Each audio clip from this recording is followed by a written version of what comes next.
आप सभी विद्यार्थियों का हार्दिक स्वागत, हार्दिक अभिनंदन। प्रिय विद्यार्थियों, सीईटी हिंदी व्याकरण जो कि आपके लिए बहुत अधिक महत्वपूर्ण है। इसके अलावा जो एग्जाम है एसटीएससी, बीएससी, बीएसटीसी, पीटीटी, एसआई और अन्य जो हिंदी से संबंधित जिनमें हिंदी ग्रामर आती है, उन सभी एग्जाम्स के लिए बहुत अधिक महत्वपूर्ण है। यदि आप पढ़ेंगे तो यानी इसमें जो सीईटी का तो पूरा कंप्लीट है ही, जैसे सीईटी के जो जितने प्रश्न आते हैं उसका एक मॉडल पेपर मान लीजिए। एसटीएसटी के जो 40 प्रश्न आते हैं वो एक इस प्रकार का मॉडल पेपर मान लीजिए। आपके लिए बहुत अधिक महत्वपूर्ण बिंदु है हिंदी ग्रामर का, जिसमें आपके जैसे एसटीएससी के एग्जाम देने वाले जो एलसीटी है यानी जो लैंग्वेज वाली भाग है उसके लिए बहुत अधिक महत्वपूर्ण है। सीईटी की एग्जाम होगी तो उसमें आपके हिंदी व्याकरण के जो प्रश्न होंगे उनके लिए बहुत अधिक महत्वपूर्ण है। एसआई एग्जाम होती है, पीटीटी होती है, बीएसटीसी होती है, तो उन सभी के लिए बहुत अधिक महत्वपूर्ण है। ये समझ लो कि उनके लिए बहुत अधिक इंपॉर्टेंट है। तो आइए देखते हैं, चैनल को सब्सक्राइब कर लीजिएगा ताकि इसी प्रकार के डेली जो मॉडल पेपर आते हैं हिंदी, इंग्लिश, जीके के, वो आप हल करते रहें और आपकी तैयारी को परखते रहें। आइए देखिए आपकी कैसी तैयारी है। तैयारी को परख करके मुझे बताइएगा जरूर कि आपको ये कैसा लगा। सबसे पहला प्रश्न है, वर्ण किसे कहते हैं? वर्ण किसे कहते हैं? शब्द समूह को, अखंडित ध्वनि को, शब्द को, ध्वनि को। किसको वर्ण कहते हैं बताइए। तो इसमें वर्ण की आप परिभाषा आपने पढ़ी होगी कि छोटी से छोटी ध्वनि जिसके टुकड़े नहीं किए जा सकते, जिसको खंडित नहीं किया जा सकता, उसे वर्ण कहते हैं। तो ये बी सही हो गया। और वर्णों से मिलकर के वर्णमाला बनती है। वर्णों से मिलकर के क्या बनती है? वर्णमाला मिलती है। एक या दो अधिक जो वर्ण मिलकर के मात्राओं सहित किसी भाव को पूरा करते हैं, या जैसे वर्णों का जो सार्थक समूह होता है उसे शब्द कहते हैं। शब्दों से वाक्य बनता है, वाक्यों से भाषा बनती है। वर्णमाला किसे कहते हैं? वर्णों के क्रमबद्ध समूह को, वर्णों के संकलन को, शब्द गणना को, शब्द समूह को। किसको कहते हैं? वर्णों के क्रमबद्ध समूह को। वर्णों का क्रमबद्ध समूह होना चाहिए, उसे वर्णमाला कहेंगे। जैसे मान लो अपने क से लेकर के और क्षत्र ज्ञ तक के जो अपने वर्ण है उसी क्रम में अगर आते हैं तो हम उसे वर्णमाला कहेंगे। लेकिन उनमें से एक अक्षर कहीं से डाल दिया, दो अक्षर कहीं से डाल लिए, हम उसे वर्णों का संकलन कह सकते हैं, लेकिन हम उसे वर्णमाला नहीं कह सकते। अगला प्रश्न देखिए, वर्णों के उस समूह को जिससे कोई निश्चित अर्थ निकलता हो उसे क्या कहा जाता है? वर्ण समूह, वक्तव्य, वाक्य, शब्द। क्या कहते हैं? वर्णों का समूह। अभी मैंने आपसे कहा था वर्णों का सार्थक समूह जिसका कोई एक निश्चित अर्थ निकलता है उसे शब्द कहते हैं। क्या कहते हैं? शब्द कहते हैं। शब्द भी कई प्रकार के होते हैं, जैसे पर्यायवाची शब्द है, देशज शब्द है, विदेशी शब्द है, विकारी शब्द है, अविकारी शब्द है। शब्दों का प्रयोग भी हम पढ़ चुके हैं। भाषा की लघुतम इकाई क्या है? व्यंजन, वर्ण, शब्द, स्वर। इनमें से भाषा की लघुतम इकाई जो है वो क्या है बताइए। भाषा की लघुतम इकाई क्या है? और वह है वर्ण। क्या है? सबसे छोटी इकाई जो है वो वर्ण है। अगला देखिए, भाषा के शुद्ध रूप का ज्ञान किससे होता है? शुद्ध रूप का ज्ञान लिखित भाषा, लिपि से, व्याकरण से, इनमें से किसी से नहीं। भाषा का शुद्ध शुद्ध ज्ञान या भाषा को शुद्ध शुद्ध बोलने लिखने का ज्ञान कराने वाले शास्त्र को व्याकरण कहा जाता है। क्या कहा जाता है? व्याकरण कहा जाता है। इसमें सी आ जाएगा। इसी प्रकार के बहुत सारे प्रश्न, जब आप 40 प्रश्न पढ़ेंगे तो आपको महसूस होगा कि वास्तव में कितने अच्छे प्रश्न है। हिंदी में स्वतंत्र रूप से बोले जाने वाले अक्षर क्या कहलाते हैं? हिंदी में स्वतंत्र रूप से बोले जाने वाले अक्षर व्यंजन, स्वतंत्र ध्वनियां, स्वर, संयुक्त अक्षर। स्वर जो होते हैं वो स्वतंत्र ध्वनि होते हैं। क्या कहलाते हैं? स्वर जो होते हैं वो स्वतंत्र होते हैं, यानी इनको बोलने में किसी का सहारा लेने की आवश्यकता नहीं होती है। व्यंजन होते हैं, वो व्यंजन तो स्वरों की सहायता से बोले जाते हैं, तो इसमें स्वर यानी सी हो जाएगा। अगला प्रश्न देखिए, हिंदी भाषा में वे कौन सी ध्वनियां हैं जो दूसरी ध्वनियों की सहायता से बोली या लिखी जाती है? कौन सी ध्वनियां हैं जो दूसरी ध्वनियों की सहायता से बोली जाती है? वर्ण, अक्षर, स्वर, व्यंजन। और वो होते हैं आपके, क्या होते हैं? वर्ण होते हैं, व्यंजन होते हैं, अक्षर होते हैं, क्या होते हैं बताइएगा। और वो होते हैं आपके व्यंजन। क्या होते हैं? व्यंजन। अब देखिए वर्ण है, वर्ण तो स्वर भी वर्ण में आते हैं, अक्षर भी वही होते हैं, लेकिन व्यंजन जो होते हैं जैसे क है, तो वो क्या किससे बोला जाएगा, यानी हम इसको अलग अलग करेंगे तो क प्लस ए ऐसे हो जाएगा ये। तो इस प्रकार क्या है कि व्यंजन जो होते हैं वो दूसरी ध्वनियों की सहायता से बोले जाते हैं।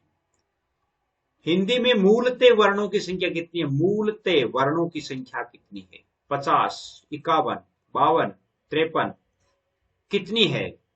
मूलतः कितने वर्ण है बताइएगा। और इनमें आपके मूलतः वर्ण है, इनमें से यदि हम देखा जाए तो यहाँ पर मूलतः नहीं, यहाँ पर होना चाहिए हिंदी में कुल वर्णों की संख्या कितनी है। क्या होना चाहिए? कुल वर्णों की संख्या कितनी है। और कुल वर्णों की संख्या यदि हम देखें तो 52 हो जाती है। वैसे मूलतः जो वर्ण होते हैं वो 33 + 11 44 ही होते हैं, यानी 44 ही होते हैं। बाकी जैसे मान लो 33 तो अब आप कैसे कैसे होते हैं, 33 तो व्यंजन हो जाते हैं, 11 स्वर हो जाते हैं। इसके अलावा देखिए 33 व्यंजन हो गए, 11 स्वर हो गए, उसके बाद आपके 4 संयुक्त अक्षर हो गए। संयुक्त अक्षर जैसे क्षात्रय, ज्ञ और श्रय, ये संयुक्त अक्षर हो गए, 4 संयुक्त अक्षर हो गए। इसके अलावा 2 अयोगवा हो गए, जैसे अंग ए, अंग अंग ए, 2 अयोगवा हो गए। इसके अलावा 2 उत्सित व्यंजन होते हैं। इस प्रकार के 33, 11, 44, 44, 4, 48, 2, 50, 2, 52, टोटल कितने हो जाते हैं? 52 हो जाते हैं। कुल जो है 52 हो जाते हैं। मूलतः यदि देखा जाए तो 44 ही होते हैं। हिंदी भाषा में वर्ण या अक्षर कितने प्रकार के होते हैं? हिंदी भाषा में वर्ण या अक्षर कितने प्रकार के होते हैं वो बताने हैं।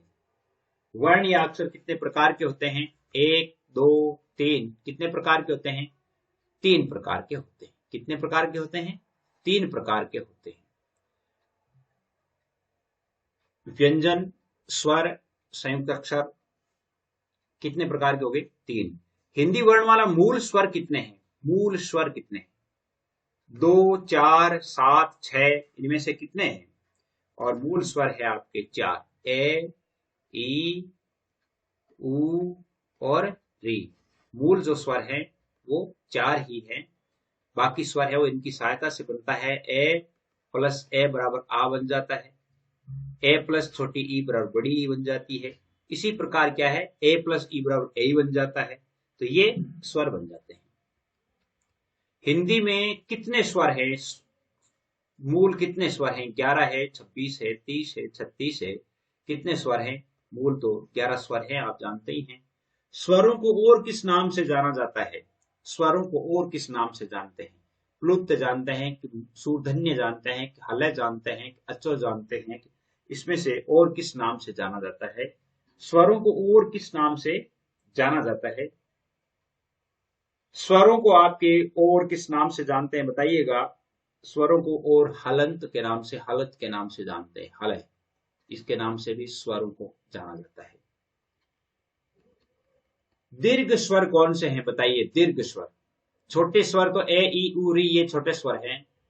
दीर्घ स्वर ए, ऐ, ओ, औ, आ, ई, उ ये तीनों ही दीर्घ हैं। अंग ए ये नहीं है। अब देखिए दीर्घ स्वर कौन से हैं। अब इनमें से कौन से रह गए आपके? आ, ई, उ ये है दीर्घ स्वर। कौन से हैं? दीर्घ का अर्थ है कि एक जो समान मिलकर के ए प्लस ए मिलकर के आ बनता है, ई प्लस ई मिलकर के ई बनती है, उ प्लस उ मिलकर के और बड़ा उ बनता है। तो इसका मतलब ये दीर्घ स्वर ये हुए। ये तो क्या है कि गुण स्वर हो जाते हैं, इनमें गुणों में परिवर्तन। ए प्लस ई बनकर के मान लो ऐ बन जाता है, तो वो एक अलग चीज है। तो दीर्घ स्वर है वो आ, ई, उ ये है। वर्णमाला में संयुक्त अक्षर कौन से हैं बताइए?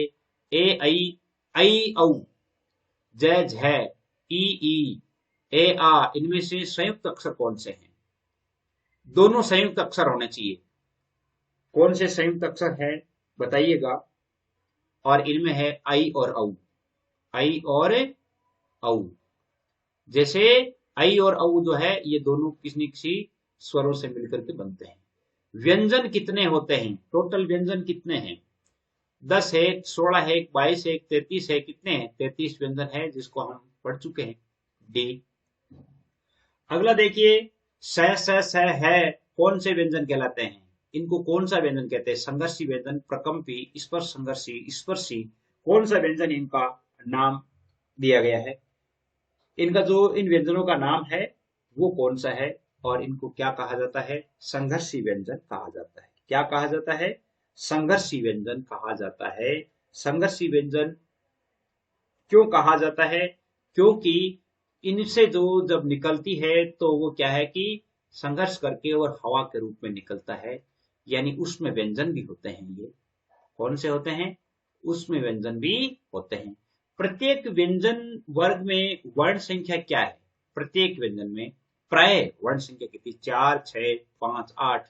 प्राय तो कितनी है व्यंजन वर्ण संख्या? और प्राय आपके है 5। कितनी है? 5 है।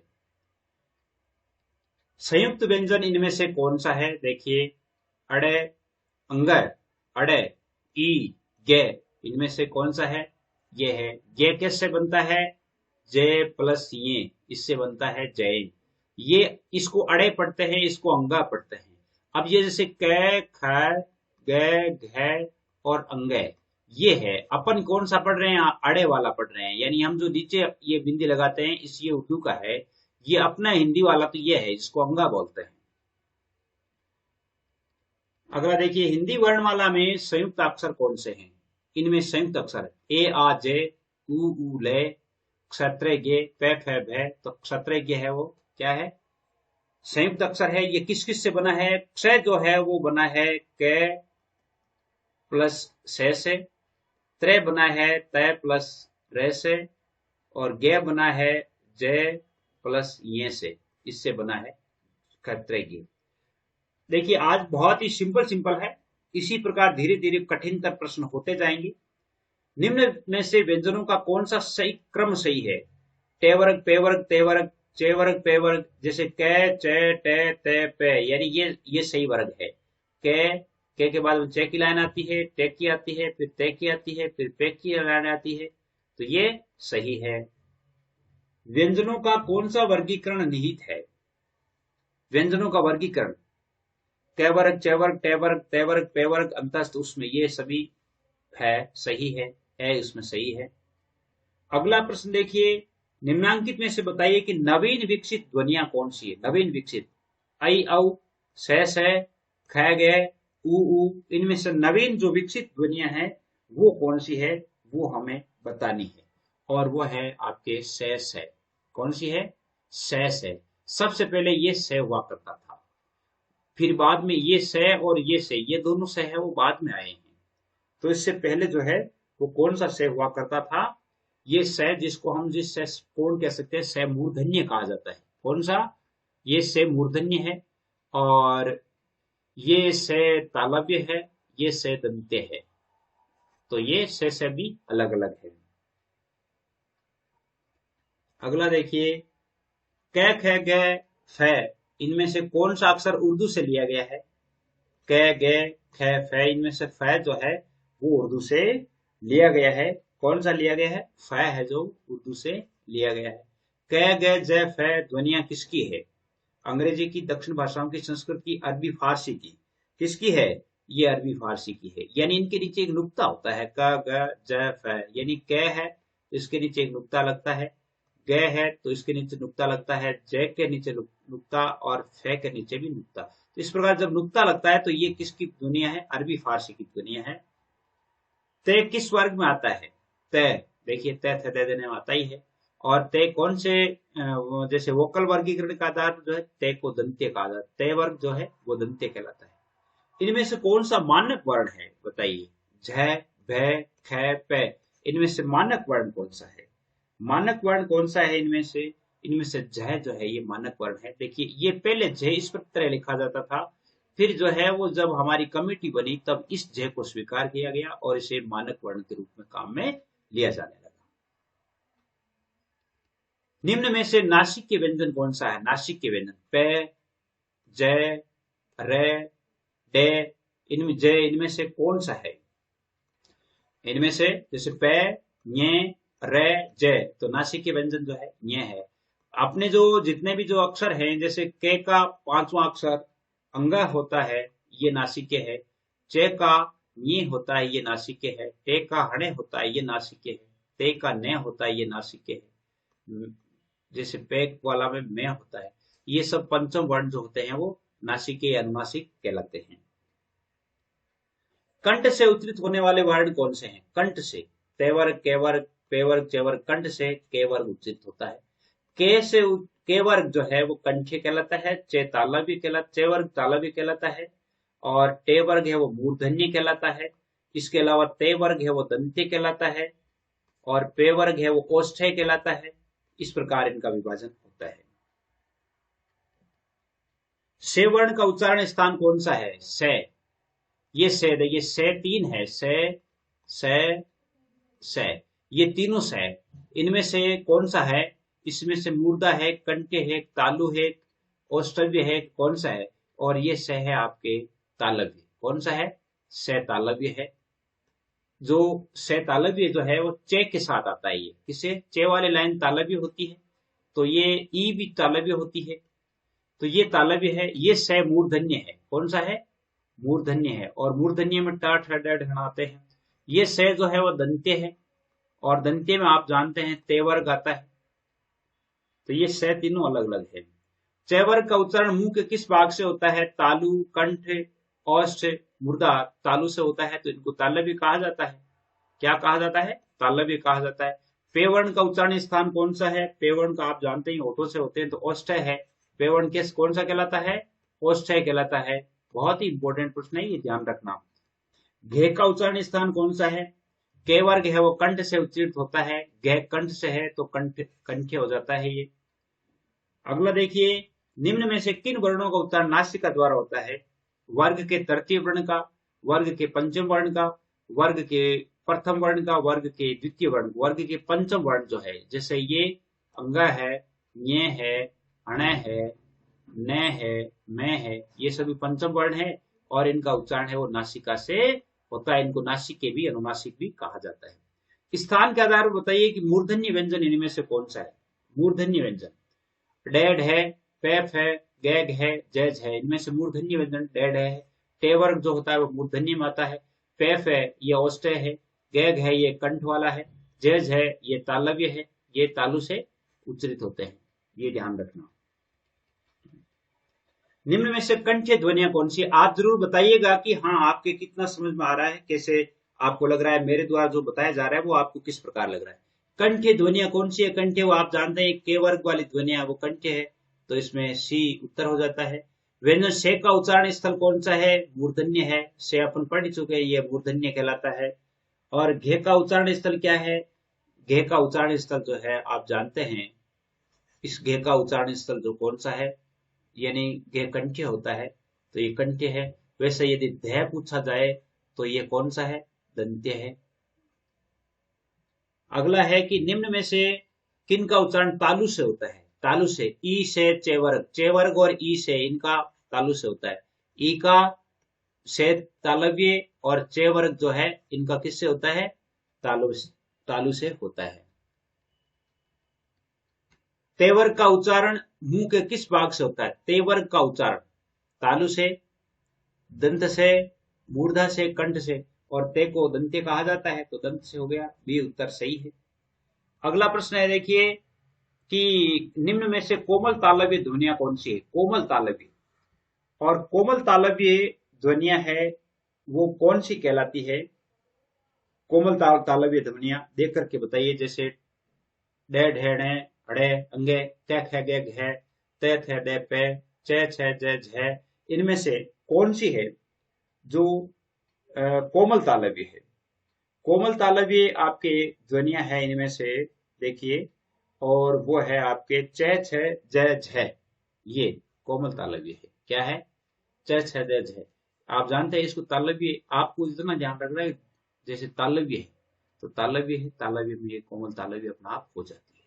इस प्रकार आपके ये प्रश्न मैं समझता हूं कि आपके समझ में आ रहे हैं और बहुत अच्छा लग रहा होगा। सीईटी की एग्जाम के लिए अब डेली जो है आपके लिए कोई ना कोई जो मॉडल पेपर जरूर आता रहेगा, तो आप मेरे साथ बने रहें। और ST SC के जो एग्जाम की तैयारी करने वाले स्टूडेंट्स हैं वो भी इनको बहुत अच्छी तरह से पढ़े। जय हिंद, जय भारत।